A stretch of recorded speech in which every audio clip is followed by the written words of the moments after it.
Yance Tobias Mesah, kuasa hukum Hermanuel Sabaat, mengajukan banding sebagai penggugat dan membantah pernyataan kuasa hukum PT Sehat Sejahtera, developer dari perumahan Pondok Indah Matani Kupang, yang sebelumnya menyebut kliennya, developer Pondok Indah Matani, menang pada gugatan di Pengadilan Tata Usaha Negara atau PT-UN. Yance mengatakan developer Pondok Indah Matani bukan menang dalam perkara ini, karena mereka masih dalam taraf banding.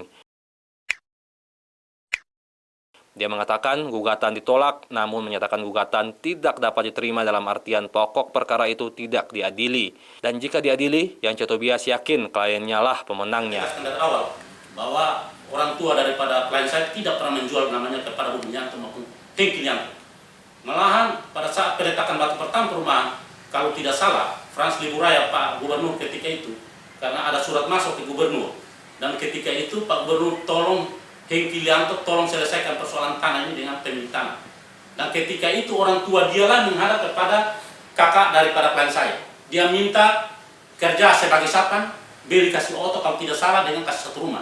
Tapi itu anak tolak, bagaimana tanah seluas 163.000 dan kasih hadiah satu rumah menjadi satpam. Mau jadi budak.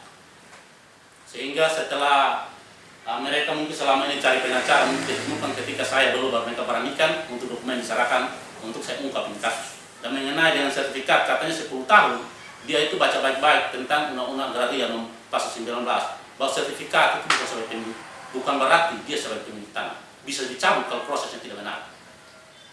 Nah, tolong dia jangan hanya berbisnis terus merugikan orang lain. Kemarin konferensi pers gugatan itu kan gugatannya NO tidak dapat diterima, yang mana kami banding karena berbicara cuma tentang tenggang waktu. Yang mana objek sengketa ini kami baru temukan pada saat sidang dismissal, tapi hakim berpendapat bahwa sudah mengetahui sejak tahun 2018. Oleh karena itu, kami tidak puas dengan putusan itu, maka ada jalur lain, sehingga jalur yaitu upaya hukum lain, yaitu banding, maka kayak banding. Tapi kemarin mereka menerangkan bahwa putusan telah berkekuatan hukum tetap dan meminta kepada masyarakat dan hak tetangga tidak bermasalah lagi. Nah ini lucu, mungkin besok lagi kita ada PS itu, perkara nomor 30 dan nomor 32.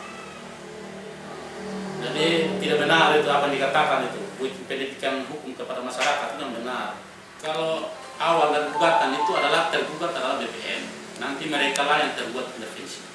Jadi memang BPN dan sumber persoalan yang ada di Republik ini, khususnya di NTT bermuara pada BPN. Sertifikat tumpang tindih, tidak meneliti berkas, akibatnya terjadi masalah hukum. Undang-undang waktu hukum adat masih berlaku, tidak ada namanya gugatan ke pengadilan karena ketika tua adat itu menyatakan ini adalah A, semua percaya. Tapi ketika undang-undang dibuat untuk ditaati, ternyata yang langgar adalah BPN sendiri. Yance juga mengatakan bahwa tanah seluas 2 hektar milik Hermanuel Sabaat didapatkan PT Sehat Sejahtera dengan cara yang salah, yaitu melalui Andreas Sinyo Langodai yang merupakan pemalsu surat jual beli tanah milik Hermanuel Sabaat. Tim Liputan AFP TV melaporkan.